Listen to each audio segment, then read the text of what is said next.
السلام علیکم دوستو، ناراض ہونے کے لیے بھی کوئی رشتہ چاہیے۔ ناراضگی بہت قیمتی ہوتی ہے، ہر کسی پر نہیں لوٹائی جا سکتی۔ سیدھے درخت اور سیدھے لوگ سب سے پہلے کاٹے جاتے ہیں۔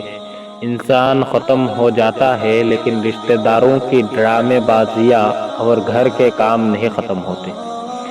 جن سے تو مل رہا ہے نا، ان کو تیرا خبر کہاں، تیرا پتہ تو اس کو ہے جس کو ملا نہیں ہے تو۔ یہ ضروری تو نہیں ہر کوئی رو کر دکھائے، خشک آنکھوں میں بھی سمندر ہوا کرتے ہیں۔ میرے لفظوں کو اتنے شدت سے نہ پڑھا کرو، کچھ یاد رہ گیا تو بھول نہیں پاؤ گے۔ میں تنہائی پسند تو نہیں ہوں، لیکن بناوٹی رشتوں سے میرا دم گھٹتا ہے۔ السلام علیکم۔